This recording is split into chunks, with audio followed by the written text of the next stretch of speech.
Welcome to Movie Speeching. Spoilers ahead, watch out and take good care. Dark Planet is the name of the movie. Please like and subscribe to get every update. In 2157, humanity developed the great theory of education and escaped war, famine, and terrorism. The nature of the Earth has recovered, medicine has advanced enough to save humans from all diseases, and space travel has become the norm. Max travels through space in his own spaceship while avoiding calls from his family wanting him to go back to college. Suddenly, an asteroid hits the ship and severely damages it, forcing Max to plan an emergency landing. Unfortunately, the ship cannot be steered and crashes into the nearest planet. Max manages to escape just before it explodes, meaning he's now stuck in this strange land. He began exploring the area and discovered signs of a bonfire, then noticed a creature lurking nearby. Max tries to contact him, but the creature runs away when suddenly a soldier named ZEF finds them and points his gun at Max, saying something he cannot understand. Max takes a small translation device from his belt and puts it in his ear, causing the soldier to pull on his belt, causing Max to lose it before capturing him and taking him to the nearest town. Max is amazed to see how much the city looks like a brutal version of Earth, similar to what he saw in history books. He was sent to a laboratory where scientists placed a helmet on his head to test his thoughts while they interrogated him. However, they still do not believe he is an alien and have decided that he will be transferred to a mental hospital in the capital with Private Guy as his escort. At that moment, people in the area enthusiastically began singing the national anthem,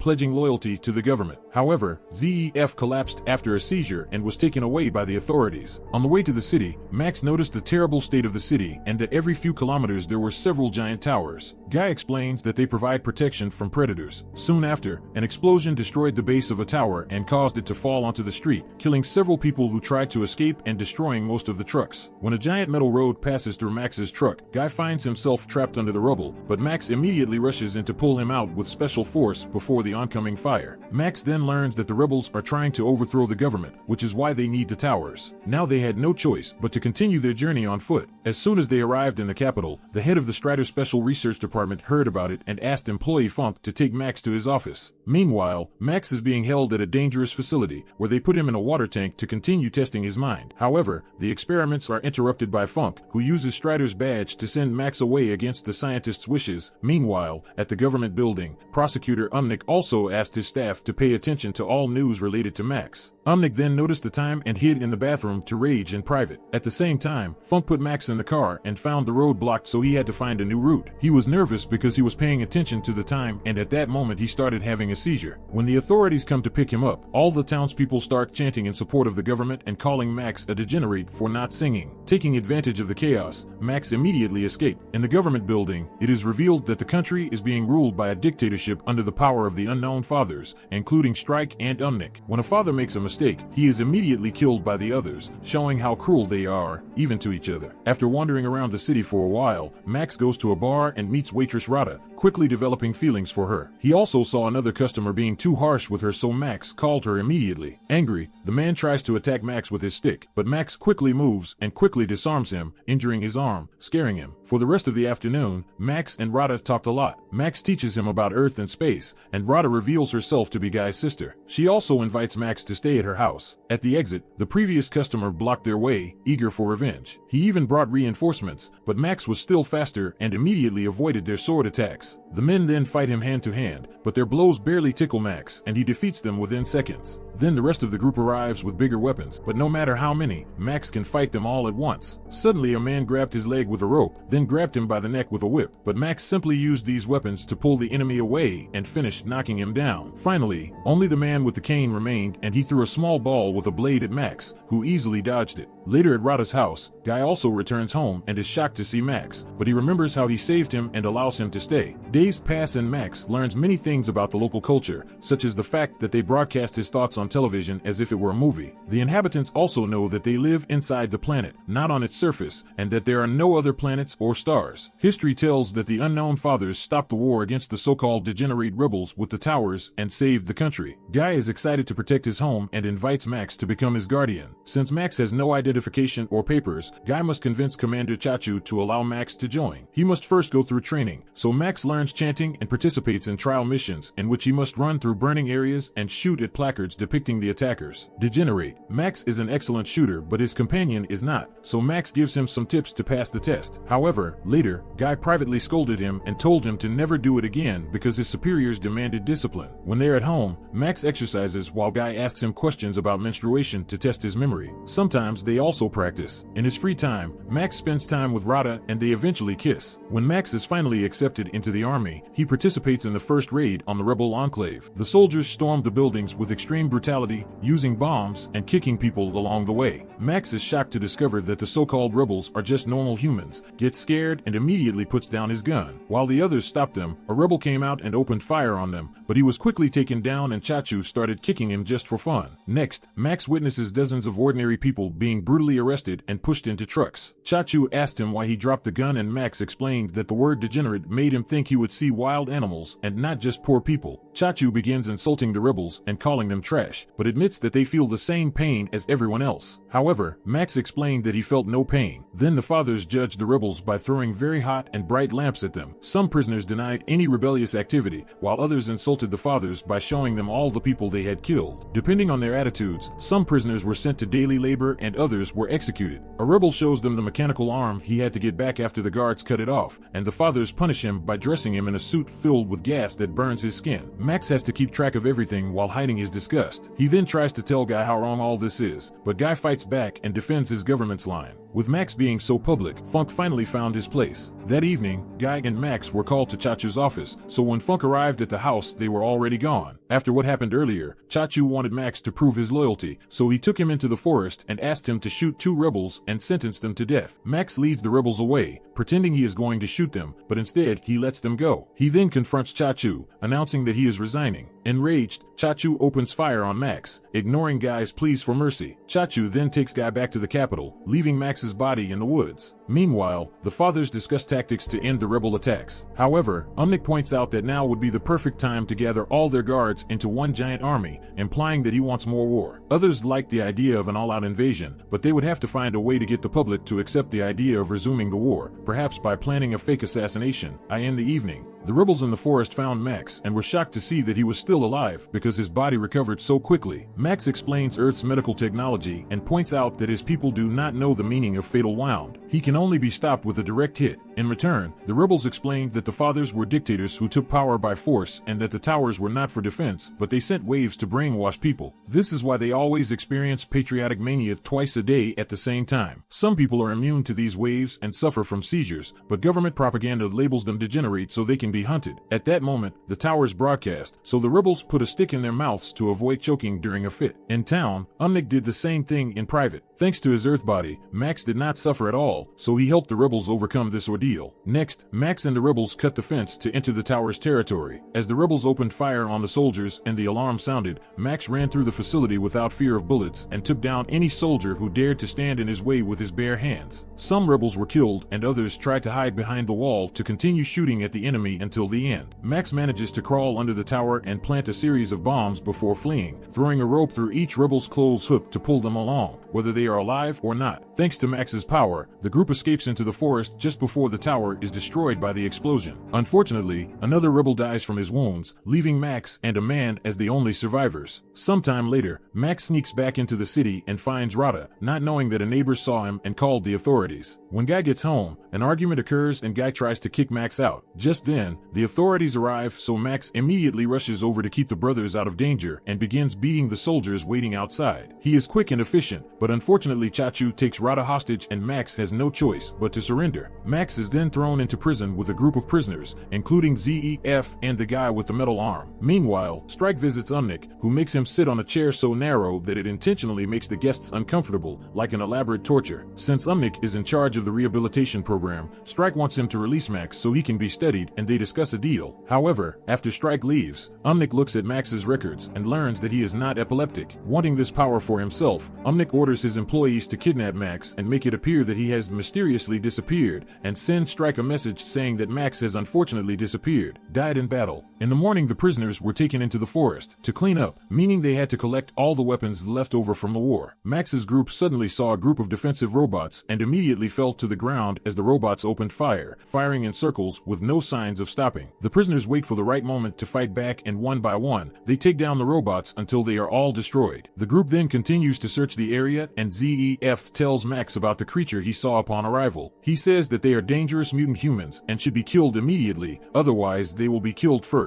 After wandering around for a while, ZEF suddenly fell into a secret hole, so Max jumped in to help him. They discover a series of underground tunnels and begin traveling through them until they find an old abandoned facility. After noticing a monster lurking in the dark, they turned on the power and found some old equipment. While they are distracted looking at the lens showing the desert, the monster takes the opportunity to run away, and Max tells ZEF not to shoot him. When the duo were horrified to notice human bones on the ground, the beast damaged equipment to cut off the power before attacking. The monster tried to grab ZEF very hard, ready to bite him, but Max was strong enough to fight it with his bare hands. After many struggles, he defeated the monster and saved ZEF in time. Then, while ZEF is sleeping, Max unties the rope and lets the monster escape. ZEF scolds him for this, but Max explains that these creatures are not animals. The next morning, Max and ZEF find a man with a metal arm and continue searching the area. Among the trees, they find a small red tank stuck in a thicket of vines, and when they try to get close, they are attacked by a freely moving black tank. The group fled behind trees and tried to open fire, but their shots did nothing to the tank. Luckily, Max has an idea. He shoots the red tank to make it react, and when he tries to shoot back, he shoots down the black tank instead. Max then sneaks down below and appears behind to climb in, cutting the rope to stop him. After sharing a meal with the others, Max announces that he is running away. There were border security measures in place to prevent prisoners from escaping, but Max got into the tank and drove it south as hidden mines exploded around him without causing damage. When Umnick learns Max has escaped, he goes on a rampage in his office. Max eventually finds a few soldiers guarding the road and is disgusted to see rebels being executed nearby. He tried to hide inside the tank, but the rules stipulated that every vehicle had to be searched. Max smiled when he saw that the soldier jumping on the tank was Guy and immediately pulled him inside before moving forward, destroying the door and ignoring the other soldiers who opened fire as they couldn't damage the tank. As they travel through unknown lands, Guy is angry that they could be executed for this and tries to escape, but Max holds him in the tank and promises him a better life.